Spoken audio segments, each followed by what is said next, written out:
Feriadão chegando e as pessoas já estão se organizando para pegar a estrada e curtir um momento de descanso com os amigos ou em família. Nesse período, vale ressaltar que dirigir depois de tomar uma cervejinha ou qualquer outra bebida alcoólica é proibido. Segundo a Secretaria Nacional de Trânsito, nos últimos 2 anos, a mistura de álcool e direção matou mais de 2.400 pessoas no Brasil. Só no ano passado, motoristas suspeitos de estarem embriagados provocaram mais de 325 mil acidentes. Uma alta de 50% em relação a 2021.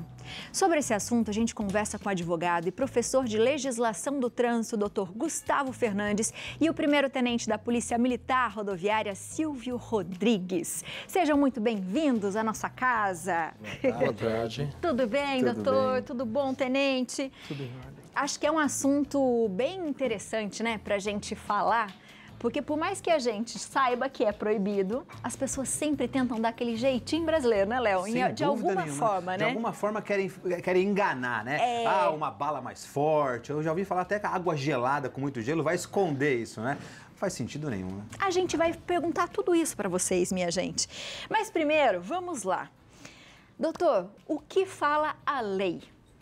Bom, o Brasil adota um padrão de legislação onde o consumo de bebida alcoólica associado ao volante é completamente zero, é completamente proibido. Não Tolerância há zero? Tolerância zero. E não só por uma questão legal, mas é porque, de fato, a ciência nos mostra que não há limites seguros onde eu possa ingerir bebida alcoólica e praticar a condução do veículo. Então, não se trata apenas de um rigor legal, se trata de uma ciência que se estudou e que se chegou à conclusão de que associar qualquer nível de álcool ao volante traz riscos à segurança do condutor, dos passageiros e aos demais usuários das vias. Boa. A gente vai saber um pouquinho como funciona, mas, tenente, quando vocês param um carro, por exemplo, né, numa rodovia, o que vocês observam e para fazer o teste do bafômetro, por exemplo? O policiamento rodoviário, ele utiliza 2 sistemas distintos de operações. Nas ações corriqueiras, nos pontos de fiscalização normais, nos dias de grande movimento ou no próprio cotidiano do dia a dia, os condutores que apresentam algum tipo de sinal de ter ingerido álcool e estar na direção do veículo, eles são submetidos aos tipos de teste que a gente tem. Porém, não só em operações conjuntas com o Detran, mas também em algumas operações organizadas somente pelo policiamento rodoviário, nós fazemos algumas ações de fiscalização específica para o controle do consumo de álcool. Nós nomeamos essas ações como Operação Direção Segura ou, no caso de envolver outros órgãos, Operação Direção Segura Integrada. Nessas operações, a gente envida todos os esforços que a gente tem para fazer a fiscalização exclusiva do uso de álcool na direção. Então, a gente utiliza equipamentos que permitem uma fiscalização mais eficiente, mais rápida, uma pré-seleção muito grande. Vou te dar um exemplo. No ano passado, nós realizamos uma operação na rodovia Ayrton Senna, numa praça de pedágio. Utilizando 10 policiais, nós conseguimos, em 6 horas de serviço, submeter 3.800 condutores ao teste. Uau. Então, isso demonstra o quão eficiente é uma fiscalização planejada e nós temos como resultado dois resultados esperados. O primeiro é fazer a divulgação de que essa fiscalização acontece de forma perene. Então a gente consegue, eu estava explicando até para o Dr. Gustavo, por incrível que pareça, a gente teve uma redução drástica na quantidade de condutores flagrados nas fiscalizações normais. Por quê? Porque eles sabem que em grande parte dos pontos de rodovia ele vai ser submetido ao teste. Em contrapartida, a gente tem aquela fiscalização efetiva da pessoa que eventualmente está passando na rodovia. E a gente percebe que os demais ocupantes do veículo acabam interagindo com a gente. E é feito muito vídeo, é postado muito vídeo no Instagram, no YouTube, nas diversas plataformas. Então, nós percebemos que essa disseminação da informação seguida da sensação da fiscalização constante traz uma mudança de comportamento no condutor. Isso é muito legal, doutor. Quando a gente vê essa situação, né? Existe, você sabe que tem, a polícia está de olho. E as pessoas se negam a fazer, por exemplo, o teste do bafômetro. A gente falou aquele dia bem por cima. O que pode acontecer, doutor? Sim, a recusa à realização do teste do bafômetro, por si só, ela é uma infração de trânsito, né? Recentemente, o Supremo Tribunal Federal já pacificou isso, porque existe um senso comum que diz assim, eu não sou obrigado a produzir prova contra mim mesmo, né? Mas o STF já pacificou isso. Então, assim, as multas, a recusa, ela é ilegal, e vai se aplicar uma multa. A questão de você realizar o teste ou não é você entender que não existe nível seguro, né? Então, se você beber, você não dirige.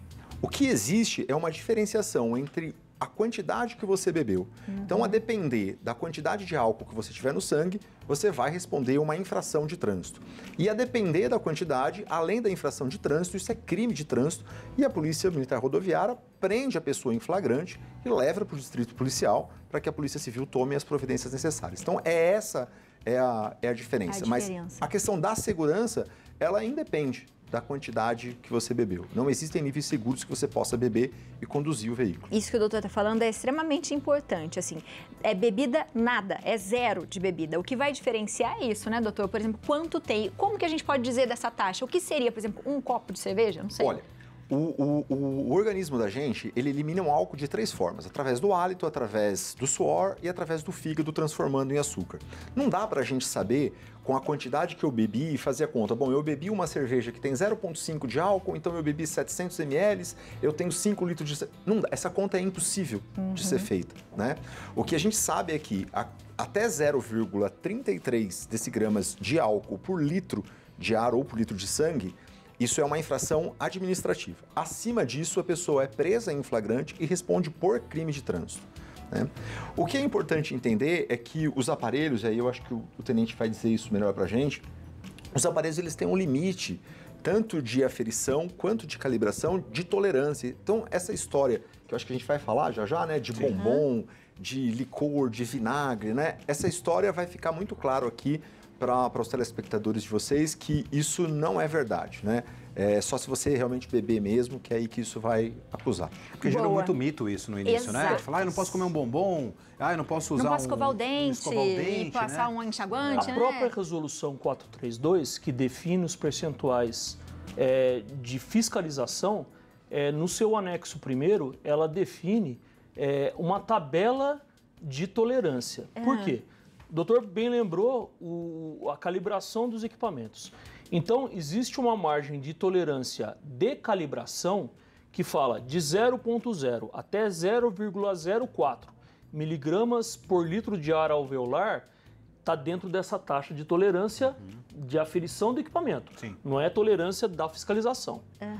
De 0,04 até 0,33 é considerado somente infração do artigo 65. De 0,34 até o coma alcoólico, a pessoa infringe o artigo 65 e criminalmente ela infringe o artigo 306 do próprio Código de Trânsito, configurando como um crime de trânsito. Esse percentual, o doutor deu um en passant, existem outros fatores que influenciam na queima desse álcool no corpo. Então a gente tem fator metabólico, taxa corporal, índice de queima do próprio organismo, quantidade de carboidrato, quantidade de açúcar ingerido, nível de hidratação, nível de sono. Se a pessoa dormiu, ela tem a taxa metabólica alterada. Então nós não podemos ser taxativos e muito se fala em algumas mídias de que 2 copos de cerveja, 1 dose de destilado, ela está dentro do índice de tolerância. O que a gente não pode esquecer é que diversos outros fatores podem alterar no próprio metabolismo da pessoa. Então, nós não podemos pregar como regra de que uma certa quantidade, uma certa espaço-tempo pode influenciar na detecção ou não do consumo de álcool na direção. Até porque cada pessoa trabalha diferente, tem um metabolismo exato. diferente, tem uma idade diferente, né? E de repente você bebeu um pouquinho, mas não vai adiantar nada e vai aparecer do mesmo jeito. O jeito é não beber. Tenente, a gente tem ali, eu vou pedir até que você levante ali do lado do Léo, que eu queria que você mostrasse como funciona e falasse pra gente, então, se essa coisa do disfarce funciona. Existe como a gente tentar tapear esse tipo de situação, doutor? Vem pra cá, vamos tomar uma, Tenente. O que o senhor quer aí? Água, por favor. Tá certo. Nós utilizamos 2 tipos de equipamento. Esses equipamentos, um detecta a presença de hálito com álcool, só que ele aparece só o verde e o vermelho. Então é positivo ou negativo. Tá. E o outro equipamento, que é mais preciso, inclusive emitindo número de laudo, ele é aferido pelo Inmetro, ele serve como constatação legal uma prova, e jurídica, inclusive, ele faz a dosagem no percentual exato. Independente do equipamento, nós temos alguns estigmas que alguns produtos eles podem dar o falso positivo. É o enxaguante bucal, é o bombom com licor, é o vinagre com álcool. Para esses casos... Vou fazer um teste. A própria legislação... Não, vamos fazer o antes. Antes e depois. Que Mas vai peraí, quanto... Ele falou, não, não bebi não. Por isso que é legal a gente fazer o antes, para comprovar que você está totalmente isento e pode ser que apareça, dependendo do seu grau metabólico mesmo. Por gentileza... Assopre para mim de forma contínua, sem precisar encostar no aparelho. Deu. Verde, percentual 0. Ok. Agora Tá pode liberado. fazer o consumo. Para alguns casos, a própria legislação, ela fala, dependendo da alegação do condutor, nós damos um tempo... Por exemplo, eu usei um enxaguante bucal. Eu comi uma salada com vinagre à base de álcool.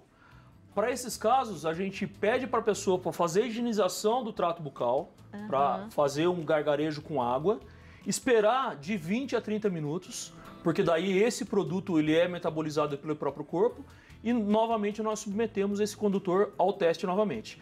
Justamente para a gente ter o desencargo e a comprovação tácita de que realmente ele estava ou não sob a influência de álcool. Por quê? Porque o nosso equipamento, ele capta o ar que sai dos pulmões. Por isso que não adianta a pessoa assoprar superficialmente, porque senão aquele enxaguante bucal que está no lábio da pessoa ou na cavidade bucal, ela vai ser detectada. Mas a gente pede para ele estender o ato de assoprar, porque com isso ele tira todo aquele ar que está no pulmão, sendo metabolizado, e aí sim é feita a detecção correta. E o feeling do agente é muito importante também? Sim. Vocês não testam todos, você falou mais de 3.000 pessoas, vocês não testam todos. O feeling de vocês é importante. A Operação Direção Segura e na ODSI, na Operação de Direção Segura Integrada, 100% dos condutores que a gente tem acesso são submetidos. Nas fiscalizações pontuais, nós procuramos pré-selecionar justamente para não ter que submeter todo mundo, independente das características da pessoa. Ela não exterioriza nenhum sinal notório de embriaguez. Vamos ver? Vamos lá. Novamente? É possível Comi dois a gente, aqui, ó. enquanto Comi eles vão dois, hein? testando ali, é possível recorrer? Todas as infrações de trânsito, elas são passíveis de recurso, né? O próprio tenente falou, esses aparelhos eles têm que ser mensurados e calibrados. Olha! E calibrados pelo Inmetro. Certo? Então, no pré-teste, ele já está reprovado.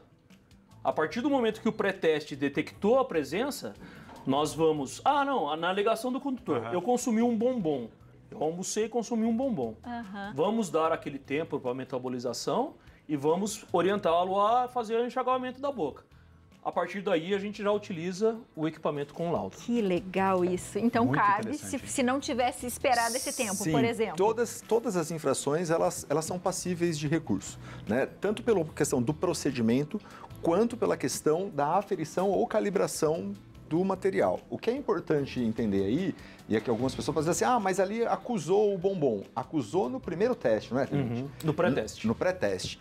No outro, onde ele tem aquela margem de tolerância e onde vai se verificar a quantidade de álcool por litro de sangue, certamente ele daria menos que isso e a pessoa não seria multada. É porque é muito pouco, né? Exato. Exatamente.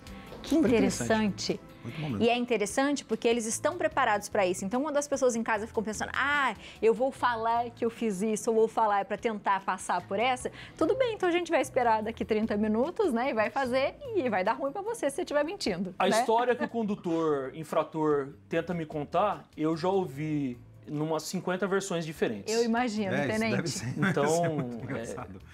Coisas caminhoneiros- hilárias, não. deve ser coisas hilárias. Entre os caminhoneiros, eles chegaram a circular uma história que é um mito de que se enxaguasse a boca com óleo diesel, acho que o tenente já deve ter ouvido falar isso, se enxaguasse a boca com óleo diesel, isso não passaria, né? A pessoa passaria despercebida no teste. refrigerante à base de cola, quase congelado. Tem um vídeo de um professor universitário lá de Minas que ele toma, que sai pelo nariz, e é justamente o estigma que alguns têm, que alguns tipos de processos podem acelerar ou podem coibir ou inibir a detecção. Mas, como eu disse, o ar vem dos pulmões e não tem como você Não tem burlar. como, minha gente. Eu acho que para essa pauta daria para a gente fazer horas. Por favor, voltem para a gente falar mais sobre isso. Mas, doutor, acho que o que a gente tem que deixar as pessoas cientes a tolerância é zero, é não beber, né? Sim. A arena da tolerância ser zero, os equipamentos utilizados, sobretudo no estado de São Paulo, são aferidos, são de altíssima precisão e não tem o próprio agente de trânsito, ele não tem a intenção de burlar isso, né? Somos nós, condutores, que às vezes temos a intenção de falar, mas só vou tomar só vou tomar uma taça de vinho. E não existe níveis seguros onde se possa de fato beber e dirigir. É isso que precisa ficar claro. E pensa que, desculpa, Léo, mas o automóvel não é um brinquedo, né? A gente muitas vezes fala assim, até uma arma, porque se pessoas morrem, né, numa direção que não está sendo responsável, então é crime, e é o que o doutor falou. Então fique atento, porque ninguém quer fazer isso de propósito, acredito eu. Até as pessoas que tentam burlar a lei não estão querendo prejudicar ou que faça alguma coisa ruim com uma vida, mas você pode acontecer com você. Você Isso falou uma coisa, muito Biane, tenso. muito importante, porque em caso de acidente de trânsito com vítima, não importa a quantidade de álcool que você ingeriu. O crime é independente da quantidade de álcool. E aí não tem mais aquela diferença de 0,33 mais ou menos que 0,33. Então, isso é muitíssimo importante. Eu acho que esse trabalho de vocês, de fazer essa divulgação, de fazer essa conscientização, é o que faz o sucesso, inclusive, da Polícia Militar Rodoviária nessa região que o tenente estava dizendo que é sensacional. Perfeito. Mas o que eu queria falar, Abi, assim, eu consumi o bombom. Eu posso, por exemplo, agora pegar meu carro e dirigir. Sem problema nenhum. Depende. Aí alguém vai ter que me dar uma carona aí daqui a pouco. Então eu vou ligar pro doutor Ele também. vai fazer o teste de novo pra gente ver. Ainda bem que, culturalmente, eu estou há 30 anos na Polícia Rodoviária, então eu acompanhei um período ancestral e hoje a cultura como está. Antigamente não se usava o cinto, hoje ninguém verdade. pensa nisso. E a gente percebe que, estatisticamente, a quantidade de pessoas envolvidas em sinistros de trânsito sobre o uso do álcool estão diminuindo cada vez mais. Que assim Então, seja. a grande intenção nossa de intensificar a fiscalização, de utilizar equipamentos de primeira linha, de fazer a divulgação é justamente para mudar comportamento. Por quê? A gente não pode admitir que as nossas rodovias sejam transformadas em mausoléus. A intenção das nossas rodovias são para circulação de pessoas, para passear, para circulação de bens e serviços, e não é admissível, eu, como agente público, eu não posso admitir, eu não posso tolerar que uma pessoa perca a vida em virtude da irresponsabilidade de uma outra pessoa. Então, todo o esforço que meu efetivo tem é justamente destinado a preservação da vida das pessoas. Perfeito. Muito bom. Muito obrigada por vocês terem vindo. Que vocês possam voltar mais, Quantas viu? vezes Porque eu chamar. acho que é muito importante a gente falar sobre isso. A gente sabe, a gente tem essa consciência, mas é necessário a gente falar cada vez mais, porque prevenção nunca é demais. E parabéns a vocês por todo o trabalho que vocês fazem, viu? Estava conversando com um tenente, eu acho que o conhecimento vai ampliando cada vez mais sobre tudo, né? Então isso é muito importante. Doutor Gustavo, muito obrigada. Imagina. Sempre, viu? Você de Conta com a casa, aproveita, se você precisa saber um pouquinho mais de informação, quer perguntar para o doutor Gustavo, @Gustavo Fernandes Advogados, e informações também da Polícia 190, e o telefone é o 11 3944 5311. Muito obrigada a vocês, viu? Espero.